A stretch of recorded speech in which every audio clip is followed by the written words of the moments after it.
2 minutitos nos separan de las 9 de la mañana. Abrimos la primera entrevista de la jornada. Le damos la bienvenida al analista internacional Álvaro Padrón para analizar lo que ocurrió ayer en Venezuela. Bienvenido, Álvaro. Muchas gracias por la invitación. Bueno, ¿qué lectura debe hacerse de los resultados proclamados en las últimas horas en Venezuela, habida cuenta de toda la expectativa previa, de todo el movimiento que hizo la oposición, toda esta concatenación de hechos, pero además de que las elecciones no están siendo reconocidas por prácticamente ningún país?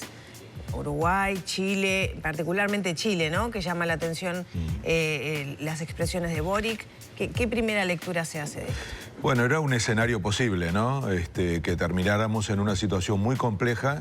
Está lejos de resolverse. Esto yo diría que es como un punto muerto, ¿no? Porque por un lado hubo, digamos, una situación muy compleja en la previa, durante. Sobre todo lo que va a cuestionarse más es el tiempo que demoró en tenerse el resultado. No les acepto más una invitación, ¿no? Hasta las 4 de la mañana estuvimos tratando de ver cómo se laudaba. Yo creo que no está laudado. Y hay, por un lado, un resultado oficial que lo da el Consejo Nacional Electoral, que es el órgano, lo que vendría a ser para nosotros la Corte Electoral, ¿no? Que termina diciendo en un 80% del escrutinio ya realizado que el 51,2% le corresponde a Nicolás Maduro y el 44,2% a Edmundo González. El gobierno festeja y la oposición plantea que ganaron ellos. Claro, vos decís la Corte Electoral, pero nuestra Corte Electoral está compuesta por miembros elegidos por todos los partidos, hay veedores de todos los partidos, todo el mundo tiene garantías y esto no funciona así, ¿no? No, hay sí también una correspondencia, tienen 3 miembros el gobierno, el oficialismo, y 2 miembros la oposición.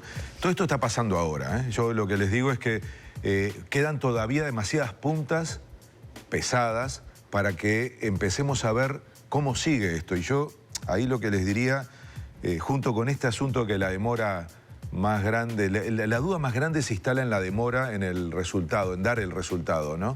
Y ahí esto parece una novela realmente, porque Maduro, se habla de un ataque, no sé si escucharon, pero hay un planteo de que hubo un ataque cibernético que afectó el traspaso de datos. Exactamente, el sistema. Muy raro, ¿no? Sí, y más raro todavía que Maduro adjudique, lo dice de una manera muy elíptica, a Milei ese ataque. O sea, la verdad que no falta ningún componente para que todo parezca muy poco creíble de todos lados, porque casi cuando se estaba llegando al final de la votación ya había de parte de la oposición planteos que en realidad no es legal hacer boca de urnas en Venezuela como sí lo hacemos acá, y había información que planteaba como que había 30% de diferencia entre la oposición y el gobierno. Es decir, había un clima, esa información se presentó mucho aquí en Uruguay, y tampoco era muy creíble eso, porque ningún resultado podía ser de esa magnitud, ¿no?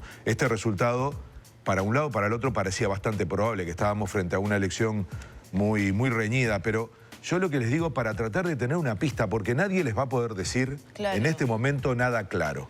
Nada claro, hay muchas puntas, y a mí, capaz que por eso me interesaría, y calculo que parte de las dudas de los televidentes pasan por ahí, ¿no? Por muchos factores. Uno es, por ejemplo, circuló una fotografía, no sé si la llegaste a ver en redes sociales, de un integrante de este Consejo Electoral, donde se ven todas las pantallas que hay un triunfo de la oposición. Y por allí también se puso en tela de juicio si era real lo que se estaba trasladando a nivel de los resultados, ¿no? Todos los monitores marcaban. Después habrá que ver si era real o no la foto, si estaba trucado o no. Y por otro lado también, por ejemplo, la presencia de venezolanos dispersos por la región, ¿no? Aquí en nuestro país, una marcha multitudinaria por 18 de julio, por Ciudad Vieja, por el centro, pero que también, si decimos que hay unos 30.000, 40.000 venezolanos, solo pueden votar 400. Sí. ¿A qué se debe eso? ¿Y por qué tanta problemática al momento de poder tener representantes de la oposición, por ejemplo, en la embajada de nuestro país? Porque también eso le da un poco de transparencia al proceso. Sí. No, transparencia no hay ninguna. No hay de nada. No hay de nada, incluso. O sea, si no se reconocen los resultados, estaría bien. Para que tengan una idea, por ejemplo, no hubo una sola encuesta que fuera creíble, de ningún lado. O sea, es un proceso absolutamente viciado, y yo, por eso, más que un análisis, diría que ¿qué referencia podemos tener para imaginar cómo sigue esto? La elección de 2013. Yo hace casi 7 años que las acompaño en este programa y casi siempre el tema fue Venezuela, alguna vez Brasil. Es decir, es algo como repetitivo. ¿Por qué digo 2013? ¿Se acuerdan? Capriles era el candidato en ese momento. En esa elección la diferencia fue 1,49%. Ahora se habla del 7, ¿no? En este resultado oficial. Se cuestionó el resultado. Hubo una auditoría que duró 2 meses y que terminó diciendo que no había ocurrido nada irregular. La oposición luego impugnó en el Tribunal Supremo de Justicia, que terminó desestimando la demanda, y lo único que le quedó fue hacer luego una denuncia internacional en la Corte Interamericana de Derechos Humanos, que terminó laudando a favor de Capriles. ¿Saben cuándo? La elección fue en 2013. En el 2022 sale el fallo de la Corte. ¿Qué quiero decir con esto? No estamos frente a algo nuevo. Vuelve a ocurrir casi lo mismo, un resultado muy disputado, un cuestionamiento de la oposición. En aquel momento, recuerden, Capriles decía, gané yo. Incluso luego aparece la figura de Guaidó. Es un personaje desaparecido. Estuvo como supuesto presidente muchísimo tiempo, incluso reconocido por muchos países, por el gobierno uruguayo también. Recuerdo que en ese momento el canciller era Ernesto Talvi y una de sus primeras decisiones, duró muy poco en la Cancillería, fue reconocer a Guaidó como presidente. Esta película ya la conocemos. Entonces, si yo después viene una parte clave, está todo esto interno primero, que lo que va a pasar, yo no esperaría demasiadas sorpresas. Va a haber, ojalá, recuento de votos, aparición de las actas, un poco lo que dice Maggie, más claridad sobre el proceso, pero yo tengo la impresión que a nivel interno no va a cambiar demasiado. Lo que puede pasar es presión internacional, y eso ya está ocurriendo. Comunicado de nuevos países, creo que es el que fue más inmediato: Argentina, Costa Rica, Ecuador, Guatemala, Panamá, Paraguay, Perú, República Dominicana y Uruguay. Esos países primero hicieron un planteo de preocupación sobre lo que estaba ocurriendo, la demora, exigiendo transparencia, y luego empiezan a aparecer, creo que todos van a terminar no reconociendo al gobierno de Maduro. Cuba, Nicaragua, Bolivia y Honduras diciendo que sí, que ya saludan el triunfo y demás. Como ustedes decían, no solo Chile, Colombia también. Pongo énfasis allí porque son dos gobiernos progresistas de izquierda que están, Chile más duro, Colombia, que es un vecino directo y muy importante en la relación. Receptor de la migración también, sí, de la gente. Sí. Eso nos está pasando a todos. Acá nos impresiona 40.000 por el porcentaje de población que representa, pero miren que en Chile y en Colombia es impresionante. Estamos hablando de 8 millones de venezolanas y venezolanos que han migrado en la región. Es bastante previsible, Maggie, que la opinión de la mayoría de esa población sea negativa en relación al gobierno, ¿no? Por algo migró. Entonces, ¿por qué digo esto? Porque tampoco es muy creíble lo del 30% de diferencia que plantea la oposición en relación al gobierno. De ahí que sea tan difícil creerle a alguien hoy en Venezuela, porque parece que no hay un punto neutro, ¿no? Entonces, ¿por qué hago referencia a lo internacional? Porque a mí me está faltando las declaraciones de Brasil, silencio, y esto es determinante. Fue determinante incluso durante el gobierno de Bolsonaro. Recuerden, el grupo de Lima era un grupo muy fuerte que presionaba la salida del gobierno de Maduro. Fue quien reconoció a Guaidó. Llegaron a hacer en la frontera con Venezuela una especie de operación en donde iban a instalar a Guaidó como presidente. Estoy hablando de gobiernos, ¿eh?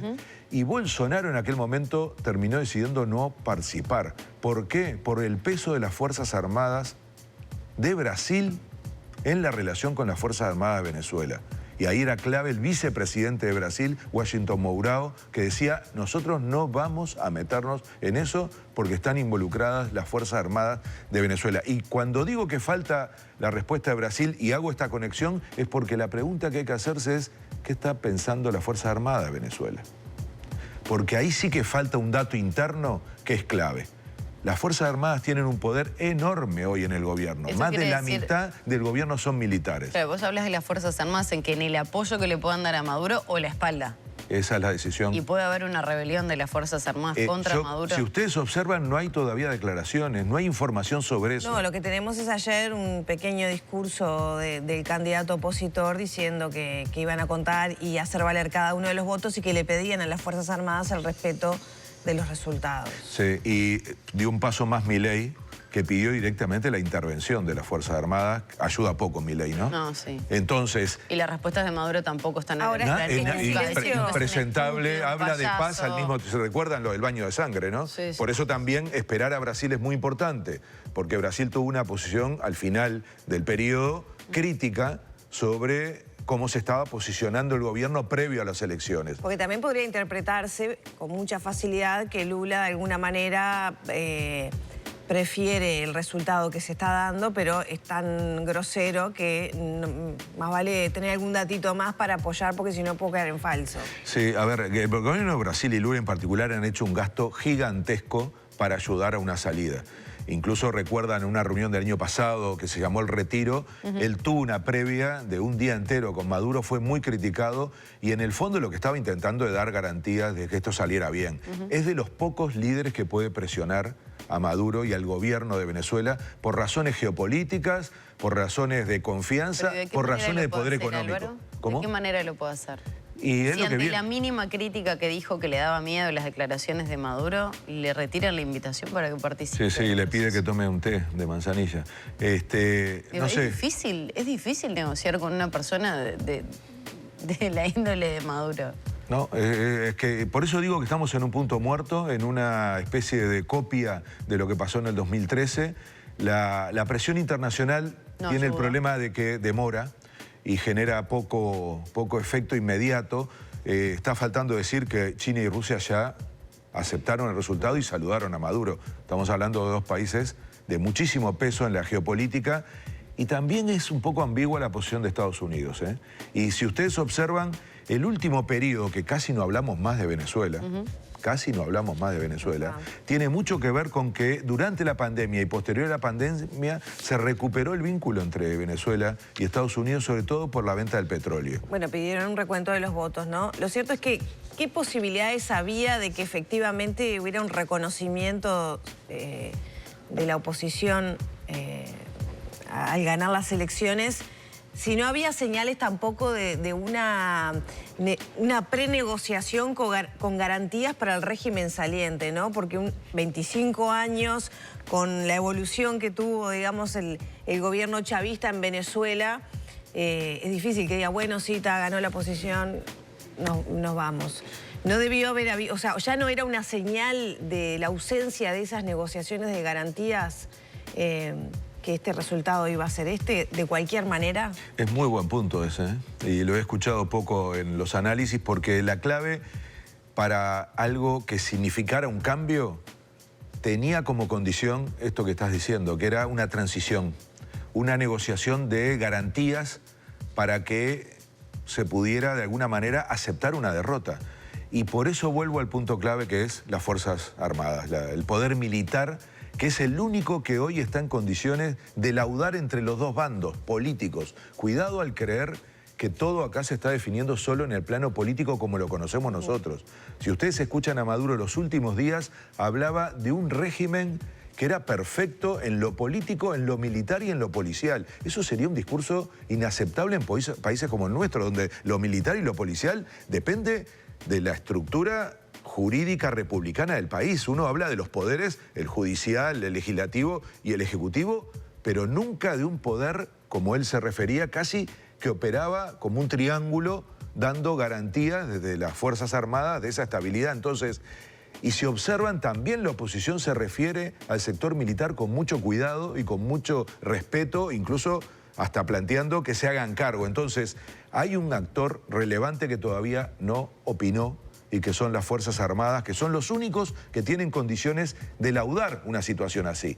Lamentablemente, yo creo que esto es parte del deterioro de la política y de la democracia en Venezuela. Entonces, ¿ahí hay una diferencia con las elecciones pasadas respecto a las Fuerzas Armadas y la postura que puedan adoptar?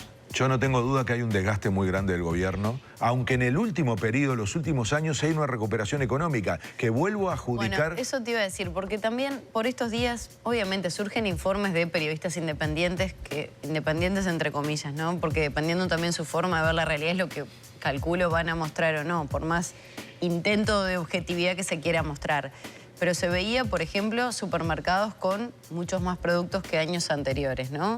con la gente saliendo con carros llenos. El tema es, ¿eso está pasando realmente o no? Sí, sí. ¿O llega un poco difusa la información? Sí, se mezcla un poco. Está pasando, y si ustedes observan, y yo creo que esto es muy positivo, no hay elementos de violencia en estos días. O sea, no lo hubo antes, no lo hubo durante, parece, están despertando ahora, hay una hora de diferencia, que tampoco lo hay. Es decir, no estamos frente a una elección como las anteriores, donde se expresaba la violencia de una manera muy directa. Hay que esperar, pero no parece. ¿Por qué? Porque creo que no, está este clima de que había una mejor situación económica y social, y lo cual no quiere decir que las cosas estén bien en términos políticos, ¿no? Pero, y mucho tiene que ver, repito, con el aflojar con el bloqueo, de vuelta al tema internacional en el sentido duro, no en el de las declaraciones, sino en lo que duele. Y eso ha generado que en el último periodo haya una recuperación económica importante en Venezuela. Entonces, son muchos los factores para terminar de ver cómo esto, cuál es el desenlace. Nos quedan dos cosas muy importantes, que son los veedores más creíbles, eran el Centro Carter y las Naciones Unidas, un grupo de Naciones Unidas. Esos demoran por lo menos unas horas porque hay que hacerlo en serio. Lo que viene ahora es muy complejo. Tiene que aparecer las actas, tiene que haber un recuento. O sea, hay mecanismos que se pueden aplicar todavía para que haya más transparencia. Probablemente haya un planteo de una nueva elección. Yo no lo descarto eso, porque así no puede quedar. O sea, los organismos internacionales podrían presionar para eso. Y algo de eso puede pasar porque, a ver, ¿cómo se sale de esta situación donde la mitad del país no lo reconoce? Una buena parte de la comunidad internacional, cuidado con decir que toda la comunidad internacional, no es así, y al no ser así hay vías. Está pasando con otras partes del mundo, ¿no? Rusia no está aislada.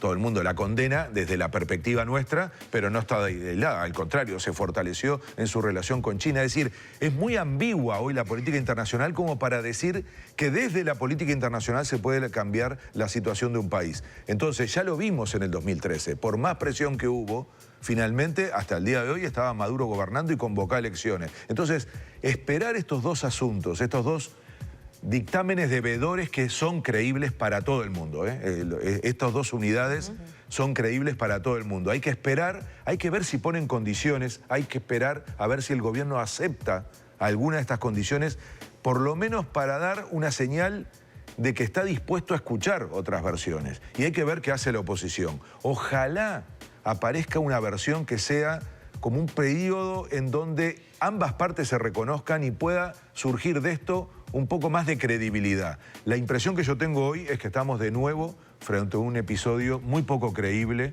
y que en vez de resolver el problema, lo vuelva a poner donde está. Claro, ¿qué esperás que pase con el tema de la migración, ¿no? 8 millones de venezolanos afuera. Se hablaba también de, bueno, ahora de una posible ola nueva, creo que sería como la 7ª o 8ª ola de emigración de venezolanos que salen del país.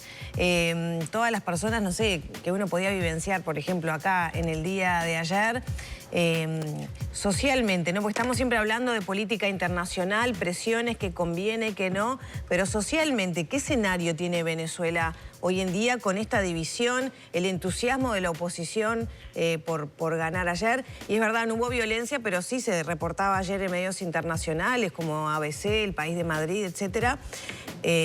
Esas filas eternas para votar, la supuesta operación Morrocoy para enlentecer el final de la jornada y disuadir a la gente de votar después de que se había comido 6, 7 horas esperando.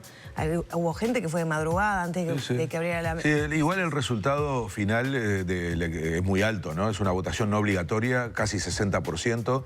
O sea, y eso justamente no habla de la necesidad de la gente de cambiar. No tengas duda. Y además es muy importante el efecto de que casi no pudo votar la gente en el exterior. O sea, eso tampoco es algo neutro. Me hace pensar mucho, ¿no? Yo escuchaba ayer a algunos políticos uruguayos reivindicando que los venezolanos pudieran votar en el exterior. ¿Por qué no activamos el voto de los uruguayos en el exterior, no? Parece un doble discurso que es verdad, me preocupa bastante. Es un tema de discusión sin lugar a dudas, pero para abocarnos a este asunto, en Uruguay hay 30.000 y votaron menos de 500. No, por eso es impresentable que no haya sido posible una votación mínimamente representativa en el exterior, y no tengo duda, repito, que eso no es neutro. Ahora, ¿hay un tema vinculado a las visas, por ejemplo, de llegada a Uruguay? ¿Cómo? Hay un tema de legalidades y por eso no se pudo votar, porque también se adjudicaba eso. No tiene nada que ver. No tengo duda que no hubo intención de que no se votara. Bien, y eso también se vio en el ingreso a la propia Venezuela por parte de quienes estaban ¿no? Habían sido migrantes otros años. Sí. También se les impidió el ingreso. No tengas duda que hay un conjunto de mecanismos por el cual se neutraliza a la diáspora de Venezuela, porque claramente tiene una mayoría de oposición con respecto al cambio. Entonces, y ahí es donde quiero poner el foco. Para mí, quienes viven en Venezuela y quienes están fuera tendrían que ser el sujeto central de nuestro análisis. Porque es la gente que la está pasando mal.